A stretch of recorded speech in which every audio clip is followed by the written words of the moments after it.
Ivan Doig has written that taking apart a career in summary sentences is a bit like dissecting a frog.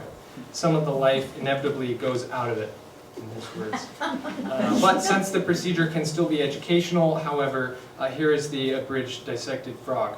Ivan Doig hails from White Sulphur Springs, Montana, where he grew up along the Rocky Mountain front, which figures so prominently in his writing. Doig received bachelor's and master's degrees in journalism from Northwestern University, and after moving to Seattle in 1966, received his PhD in history from the UW. His first book, the highly acclaimed memoir, This House of Sky, was a finalist for the National Book Award. He's written 14 books since then, and in the San Francisco Chronicle's Century End polls, to name the best Western novels and works of nonfiction, Doig is the only living writer with books in the top dozen on both lists. That's English Creek in fiction and This House of Sky in nonfiction. Now, with that frog out of the way, I can say just how much I enjoyed reading Sweet Thunder, which is just out in paperback. How it's page-turning and exciting, yet it's still deep and rich and substantive. It's lyrical prose, rhythmic, and vivid dialogue, which captures what he calls a poetry of the vernacular. He's truly one of Seattle's gems, and it's my pleasure to welcome him now, Ivan Doig.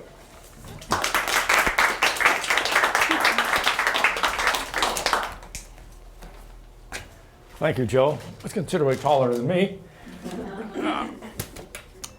Well, nice to have a semi-captive audience here, so let's see how this goes. I'm going to read, I think, maybe for closer to 20 minutes or so, and then be glad to take questions and so on.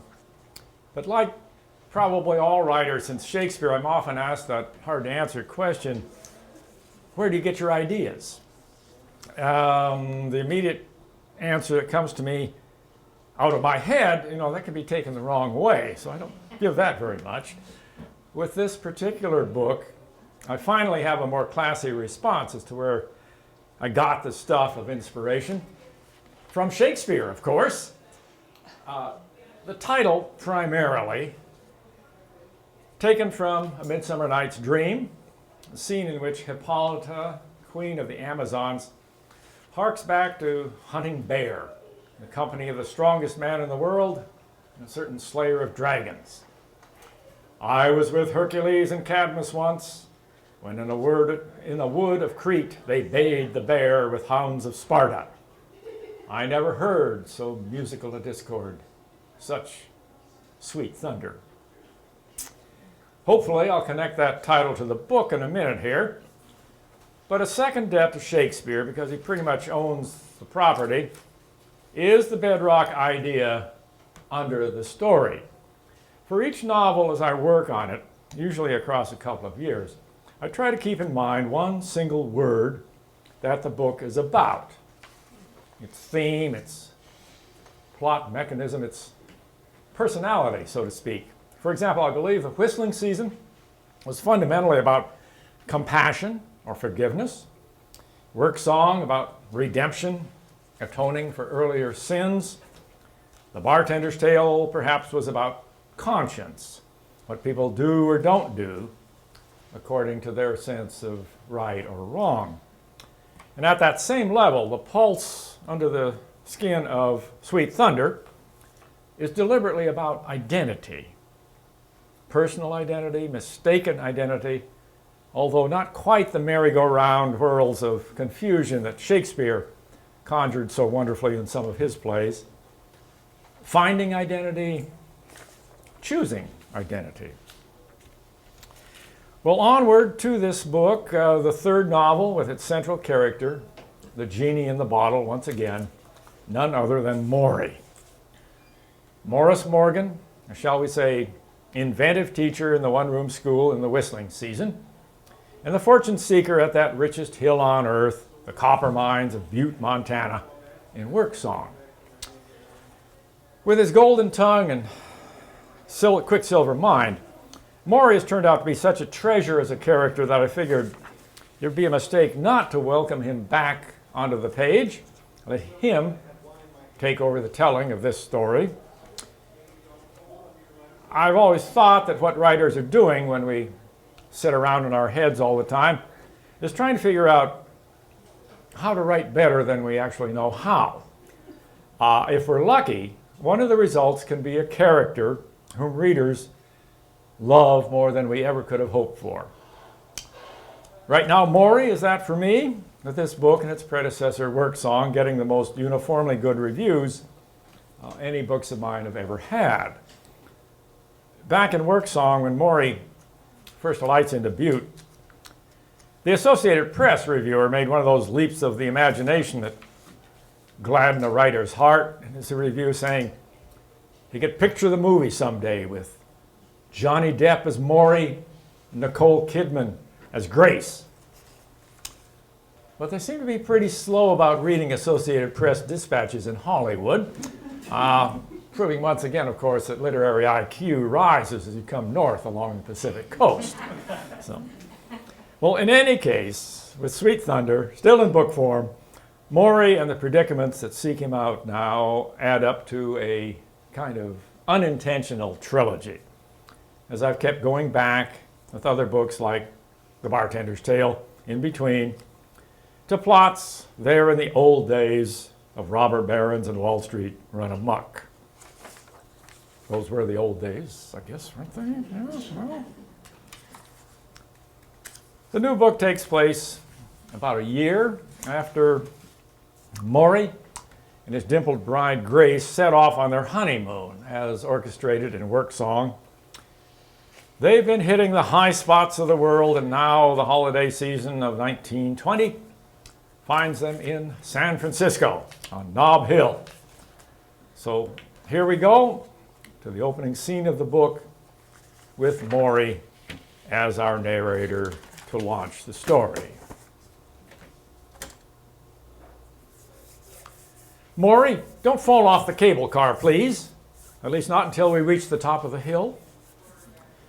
Grace's flash of smile and dimple reassured me her warning was of the teasing sort, although hardly the usual honeymoon endearment. Indeed, standing precariously on the steps of the crowded conveyance as I had to, I nearly lost hold in my startled reaction to what I was seeing. Not the fancy San Francisco shops bedecked with holiday wreaths, or the picture book view of the dusky bay and its ferry fleet like bright water bugs, arresting as those were. No, what caught my eye as the cable car climbed the steep street was the bowler-hatted figure evincing sudden great interest in the cooked chickens hanging by their necks in a Chinese grocery storefront. My heart beat with the question, could it be, after the gambling mob in Chicago all those years ago, after the goons of Butte, another one? Another window man. The species was unmistakable in my experience. Someone tailing an individual of interest by blending in with other pedestrians until the individual happened to glance around, as I had just done, forcing an about face to the nearest display behind plate glass. But why now? Why here? What perverse kind of luck was following me through life like a secondary shadow? I thought I saw someone I recognized, I vaguely made my excuse to Grace. She craned to peek past me from where she sat. Somebody from Butte? We should have said hello. No, I must have been wrong. A case of mistaken identity. The cable car clanged to a stop atop Nob Hill. I helped her down, my mind still taken up with that sighting. Grace slipped her arm through mine, gay as a Parisienne on promenade as we strolled past the flivvers and delivery vans lining the manicured driveway of our hotel. I can't wait to hear Caruso tonight. She snugly pressed my arm to her side. What's he singing again? Pagliacci, the clown who cries. Oh my, what for? Effect. Those Italians. Remember Rome? An even more fervent squeeze of my arm. But this tops it all, you man of the world, you Caruso, Polyhusus, deluxe hotel on Snob Hill. She laughed her delight. It's like a dream, don't you think? Very like. Knowing what I must do, I stopped short of the columned entrance where the doorman in gaiters and ruff waited to bow us in. My dear, you go on up to the room. I'll just nip around the corner for today's papers. Don't be long, darling, she dimpled in a way more than wifely. We don't want to be late for the singing and crying. The newspaper vendor, Blind Tony, was ensconced in a hutch practically buried in stacks of newsprint. Throughout our stay, I'd always made generous with a silver dollar for the day's 2 bits worth of the sporting news in either the San Francisco Call or Bulletin. This time, I gave him an amount that clinked in his hand. That old Silver Eagle seems to have company, Governor. Let's regard it as rent on a sense of hearing, shall we, Tony? I responded. Keeping my voice low, I asked whether his keen ears had picked up any footsteps following my own. The sightless eyes squinted in recall. Funny you should mention it. Right after your last couple times here, there have been a set of leather soles and cat paw heels that go by, slow-like. I had to think fast. Here's what those pieces of silver and I want you to do. Having enlisted the news vendor, I turned to saunter off toward the hotel as usual. But as soon as his booth concealed me at an angle from anyone down the street who might be watching, I ducked back and into the structure, hiding behind the bulky torso of Tony and stacks of newspapers. Significantly cocking an ear, Blind Tony alerted me to the approach of the man in the bowler hat. I dove a hand into my side pocket for the precautionary item I carried there by habit. Help me find my house key where I dropped it, can you, Governor? Tony called him over. As the stranger obligingly stepped up to the booth, I reached out and grabbed him by the necktie, flourishing my brass knuckles in front of his nose, demanding to know who he was. The man managed to fumble a business card into sight. Bailey Private Investigative Agency, Helena, Montana. We seek and find. I'm Bailey, he choked out. Blinking, I asked the requisite question, namely, what on earth he wanted of me. I have something for you, he squawked the gist of it as best he could. From Sam Sanderson. At that name, I released my grip on his necktie, let the set of brass knuckles slip back into my suit coat pocket. My surprise not lessened in the least, I inquired, why in heaven's name didn't you simply walk up to me like a civilized human being, deliver whatever it is? Sulkily adjusting his tie and what composure he could find, the private detective replied that he liked to get a sense of the person he was dealing with before getting down to business. How did you, I wasn't going to dignify, seek and find, track me down? That met with a snicker. There aren't too many fancy Dans trotting around to places like this who pay off in Montana cartwheels. I looked sharply at Blind Tony, who was communing with the heavens. His money is as good as yours, Governor. So anyhow, said Bailey, let me give you what's coming to you. He darted a hand into his suit coat, and I froze at the glimpse of a shoulder holster and its resident revolver. What he produced, however, was a set of papers, a legal document from the look of it, and as I speedily read through it, a confounding one. While I was trying to digest the contents, Bailey, piqued at being snaffled by the necktie, huffed that he almost hadn't taken this cockamamie case since Sanderson was the client. He's the strangler, you know. Yes, I do know, I said absently, still deciphering legalistic thus and therefores. I am also fully aware that vigilante justice, to call it that, against cattle rustlers happened a long time ago. Never since then, Sandy. The detective rocked back on his heels. Holy cripes, you get to call him that? Maybe that explains something like this. Thinking hard, I tapped the document against the palm of my hand. You know what this is about, do you? Have to, Bailey replied cautiously. I never take a case blindfolded. Then with this proposition of his, would you say Sam Sanderson is of sound mind? Are you kidding? He can run circles around either of us in the brains department. That at least was no surprise. Pocketing the document, I parted with the private eye. Enjoy San Francisco. Have a ton of fun in Butte, he called after me sardonically. Grace was gussying up for the opera when I stepped into the hotel room, fixing her hair, although her crown braid of flaxen tresses always looked flawless to me. Her compact form filled the latest gown as effectively as a dressmaker's form. In the dresser mirror, she gave me her best smile, bright and teasing, as I came up behind her, put my hands on her silken shoulders. How lucky you are, Morrie Morgan, deservedly or not, to have this woman in your life, I told myself yet again.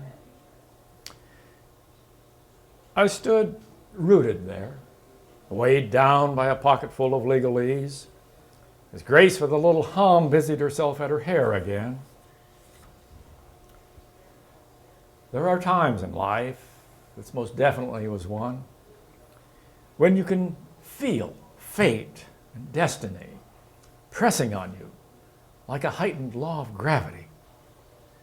Add in some unknown measure of danger, and deciding becomes a burden like no other. To do or not to do. Try that on, Hamlet. A surreptitious telegram to Sanderson turning down his madcap proposition would mean Grace's lustrous head need never be bothered with this. Other vulnerable parts of either of us as well. That would be prudent, no doubt wise. The other choice, though, what a chance. What an intriguing gamble. What a wink of fate. I have news, I announced, although I had totally forgotten to buy newspapers. Down in the lobby, I met up with an emissary from Butte. The long and short of it is, Doris Sanderson has passed to her reward. Oh, what a shame. Grace expressed proper respect. She was such the lady. And Sam Sanderson has bequeathed us their house. At those words, I felt something like electricity go through her. In the West End? Aren't mansions always? Very nearly as far in that direction on the compass of social climbing as one can go, I suppose. Ajax Avenue? Is it? Her eyes were large with trying to take the prospect in. One of the show-off ones? In reasonably better taste. I was only ever there a time or two, but I remember it as roomy and done in a style of its own. Much like Samuel Sanderson himself, I did not bother to add. Grace absorbed that for a moment, then flung herself into hugging me. Morrie, you rogue! What a wonderful Christmas present! As I regained my breath, she ran her fingers up and down my lapel, confided with a bit of a blush. I have a confession to make. It's awful of me, but I'd begun to wonder how you are as a provider. That made two of us. For the fact of the matter was, our money was evaporating fast. Just prior to winning Grace's hand, I had attained a junior fortune on a sporting wager. More like a sure thing, actually. For who in his right mind would not have bet against the heavily favored Chicago White Sox in the 1919 World Series, intuiting as I did that the team would not play its best for owner Charles Comiskey, known in sporting circles back there as Cheap Charlie. I admit I did not foresee that his baseball minions would succumb to bribes and deliberately let Cincinnati win, but it came to the same, which is to say, a satchel of cash for Grace and me to embark on married life. With that wherewithal, our honeymoon had turned into a honey year. Europe, New York, New Orleans, and of course San Francisco. We hit the world's high spots in the manner to which we were all too soon accustomed.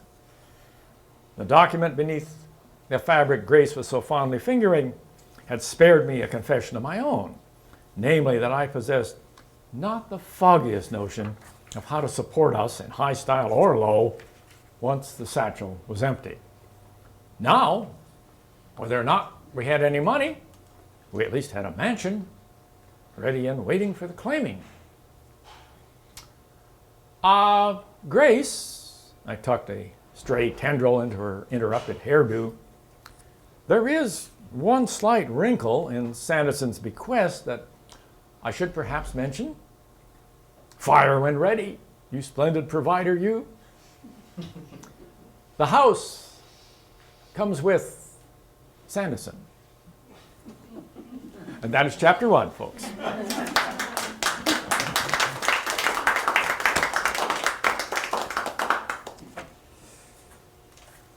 So that is last year's book back in new form. This is the paperback launch tonight nationally, and so I'm very pleased to be in this bookstore to do that. Thanks to Eileen back here for that. So, and let's see, we can have some questions, possibly some answers. Anybody has anything to bring up? So somebody's always got to be first, of course. Yeah. I was actually attracted to you, sir, because of Montana Magazine. When I found out that you actually hailed from there and you were featured in their magazine as far as local. Obviously, coincidental to see you here in Seattle. I know you live here now, obviously. What's your current affiliation with the state of Montana? How often do you go back home? And I can say the reason I stumbled upon you was for the virtual vacation in Montana, and you absolutely provided it, and now I've become a fan, so thank you for that. Okay. Have you been to Montana? Yes. Yeah, okay, good. Well, I'm trying to think, am I robbing the state of Montana of tourist dollars by providing virtual vacations? Well, I am home here on Puget Sound, I have to say. Carol and I have long been here. And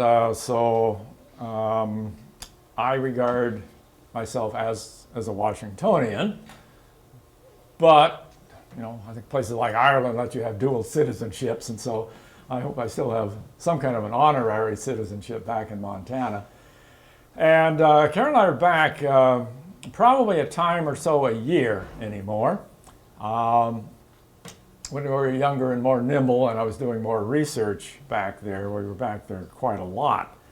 We were back for the entire summer of 1977, for instance, when I was researching to finish up this House of Sky. And I bring up that summer because it was sort of my reconciliation with Montana. I think anybody who's read this House of Sky or maybe heard me talk before knows that I did not come from Montana with a romantic view of the state at all. My people were ranch workers. Both my mother and grandmother were ranch cooks, and likewise my dad and his forebears were ranch hands. And I was a ranch hand myself in summers out there for 7 or 8 years. And so we didn't own anything. We always worked for other people, and we weren't, I'm going to steal, the great Oregon poet Bill Stafford once told me, you know, who better to plagiarize from than yourself? And so I'm going to steal a book, a line from the book I'm working on now. I think that we weren't broke, but we could see it from there. So I had left partly to get away from Montana when Northwestern offered me a scholarship and jobs went on from there. And so there was a period of, and I should say too that in our first years out here, my father was still dying of emphysema. You know, he was very ill with emphysema and ultimately dying there in Montana. So trips back there were you know, fairly tough occasions too. And so there's a period about 15 years in there when I was reluctant to go back, and I'm not sure we did go back very much. But working on this House of Sky, we got back there, and Carol and I were doing a lot of backpacking in those days, and so we tucked into the summer. God, you look back and think, whoa, where did we have that energy? Where did we find that time? Where did, you know, how did we do it? We chose to go into the Bob Marshall Wilderness for 5 days. And we did that, never saw any other human beings, never did see grizzlies, although we saw a lot of signs of grizzlies. And so that became a marvelous high point experience. We came out of there directly into the centennial celebration of the tiny community of DePuyter, where I lived where I boarded with a family all during high school.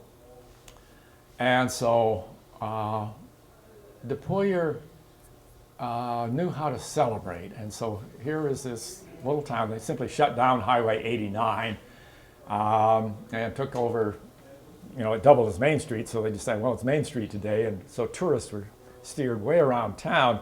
And it had gravel streets back there. So some of these tourists going to Glacier Park must have wondered, what in the hell are we getting into here? And so that went on, big festivity. I saw people I hadn't seen for many years. And there's great drunken behavior. I'm not sure I ever used the scene, but at some point, a guy was carried out of the Pioneer Bar on a sheet of plywood by his buddies. And he had a daffodil or something in his, on his chest, as they packed him out into the street to dump him, I guess. And quick after that occasion was my 20th high school reunion, I guess. Anyway, high school reunion. And so I saw people I hadn't seen for 20 years. Small class, we got along fine. That too went just great, And so we thought, boy, this is a pretty good summer. And then we actually got down more to work down in the White Sulphur country, and again, things went click, click, click. We were able to contact the rancher Horace Morgan, called him up late at night asking, about the cabin where his house this guy opens, the herding cabin where my mother died, back there in the Bridger Mountains. And he said, I'm going in there tomorrow to salt cattle. You get here, you can go with me. And so all we had to do was get from White Sulphur to outside Bozeman, about a 2.5, 3 hour drive by 6 a.m. And things like that, interviews and everything went wonderfully well. So that became a reconciliation. And when the book came out, a year later, one of the first signings was in Missoula, a wonderful bookstore called The Fine Print, Fine Print, run by Julie Golding. And it's one of these stores where maybe they wouldn't have the latest Grisham, by God, you could buy Moby Dick. And so it was just a gorgeous store. Julie had set it up, things she wanted to read, and all the local literati, which included, people like Richard Hugo and Bill Kittredge and Jim Crumley and on and on. They all fastened onto this bookstore. And so I think probably I was arranging many of these events myself. And anyway, Julie and I had agreed that we would do an early afternoon signing. And Julie was fairly new in town. I didn't know a goddamn thing. We didn't realize we were coinciding with the homecoming game. Smack competition with the homecoming game. And it turned out it didn't matter. Didn't matter. John Owen, the PI sports writer, came down at halftime, bought a book. The publisher of the Missoulian came down at halftime, bought a book. And it just went on and on. And the high point for me has always been this guy built sort of like a beer barrel, came in, he's got some chins on him and so forth, and he's got the deep voice. And he said, read your book, just wanted to say, God damn. And that was Bill Kittredge. And so there was a party that night. We were invited, on Julie's behalf. So I met Richard Hugo for the first time. We met Jim Welch and Lois Welch for the first time. And we really became, again, honorary members, I hope, of that. So we've been, anyway, it's a long trail around, but we have been back and back. The libraries back there have been the mother lode of so much of my research and where a lot of my imagination rises from. And so our trip this year, we plan to fly to Bozeman in mid-September and do a book signing and go on into Yellowstone, where we haven't been for several years. And so we get to see what every bear and elk, I guess it is, that tourists drive very slowly by and see. and ultimately into Jackson, Wyoming, where our idea of a good time is to get out there under the Tetons before dawn and listen to elk bugle. So that's the kind of thing. Very long answer. I'll try to do better. Anybody else there? Anyway, thank you. Yes, sir. You got a PhD in history, and given where you are now, I'm kind of wondering, did you all along plan to be here tonight? Did you plan to become a professor and popped writing? How did it all start? Yeah, I did plan to become a professor, and there's a kink even in that. I planned to become a journalism professor. I wanted to be a professor who could have, maybe have some background, teach people to have some background in reporting the news. PhDs even then in journalism schools were tending towards communications theory or the business end, neither of which fit me at all. And so indeed we came out here for that history degree, and indeed managed to get it in 3 years. But during those 3 years, a lot of time in seminar rooms and so forth, I began to realize, boy, I'm not cut out for this either. Committee work and so on. People who do that are heroic in my figure, but I'd be sitting in a seminar room secretly writing poetry or something. And so during that period, Carol had become the professor. Beat me to it, thank God. So she latched on at Shoreline Community College. Good job. And I was writing, freelance stuff, poetry, whatever I could think of, pretty much hopelessly a writer. And so a couple of job offers came up, and we went and looked at them. The one that really decided us that we were here was at Indiana University in Bloomington. It was certainly probably the best job offer in journalism that year. They would have taken me as an associate professor, crediting my professional work, and there was some research money, and Carol had done a summer course at Bloomington, thought it was a pretty good place, and so on. I got back here, and we faced going back to the Midwest. We had fled from Chicago to here, and ultimately decided, no, we wouldn't do that. And so I kept on with freelance work until I managed to finish This House of Sky, and dropped freelance work very promptly. This House of Sky set me up to do further books. And then after Winter Brothers, I had this little nub of a story of these Swedes escaping from New Archangel, Sitka as it now is, and ending up in Willapa Bay in a canoe, and I really couldn't find enough about it to do as a nonfiction book. I looked some, and, a little bit of a flat-footed Scotch thinker sometimes, and so it finally did dawn on me, God, Doig, you could write fiction. And so that became the Sea Runners, and it's been mostly fiction ever since. What was your thesis on? Well, it's on McGillivray. McGillivray's everywhere here, right? McGillivray School and so forth, John J. McGillivray. And so the thesis, the dissertation.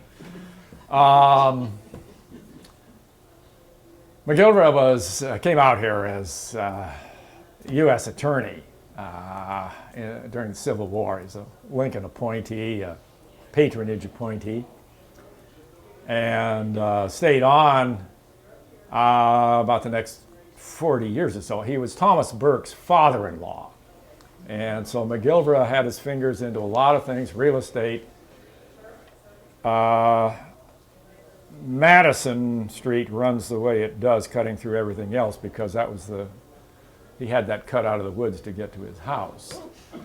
And so, there were things like that. And There's some pretty interesting stuff, all of which had to be boiled like the frog to become worthy of a dissertation.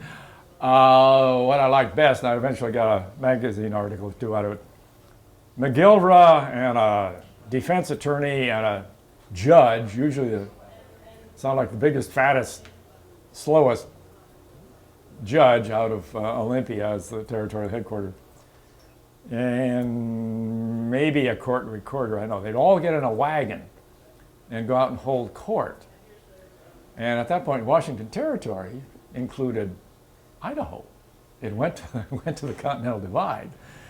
So these guys would go out into what was the gold rush towns in Idaho, and so on. You know, 3 or 4 of them, and they'd set up. Oliphant would be the judge, and the defense attorney would offer his things. And Just like Lincoln did. I guess so. You know, I found that the most interesting thing that McGilvra had done. And, you know, there's about this much of it that I could ever retrace and so forth. But, you know, so anyway, he hung on here as a lawyer and land investor, pioneer figure early on. So I have to say I did this because it was a fairly tidy set of papers. Which seems to be the key to a good, you know, to a timely dissertation. My advisor at the time had wanted me to write the history of the Colville Reservation. And I went out to the Federal Records Center and asked to see the records there. And it was about like that bookcase over there, all with green boxes. I didn't even open a box. I turned around, walked out, said, no way. I could see myself spending 10 years on that, as some people were doing on their dissertations. And I was in a hurry to get done in those 3 years, and thank God I did, because life could then go on with us the way we wanted. I don't regret the 3 years spent, I don't know if it was sideways. I got to do a lot of reading. My main professor, Vernon Carstensen, was a very interesting soul to be around. He had a lot of ideas about what we call patterns on the land. And this goes from all the way back to the rectangular survey, thought up by Jefferson, among others, where, you know, whatever the landscape looks like, by God, it's square miles and right angle corners and so forth, you know, west of the Ohio River by and large. So, so there's some thought-provoking things that came out of the UW.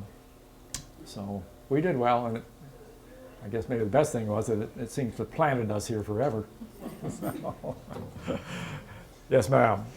I don't remember what year you wrote Winter Brothers, but I had 4 kids, and at the time after I read it, I bought a copy for each one of my kids. Mhm. So impressed Oh, good. with that. It was a great book and very informative for the Northwest.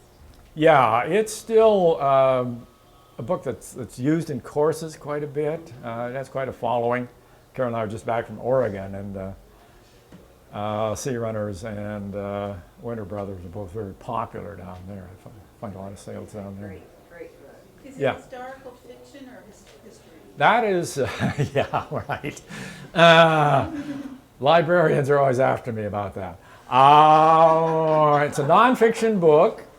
Nonfiction. It's my winter journal of following James Gilchrist Swan, who was an absolute demon diarist across 40 years. So, journal of a journalist, the best I've been able to call it. So, I may be out of sign some books if people have to do things by 8 or so. We're almost at 1:15. And so, thanks for coming out tonight. Glad to sign what you're saying.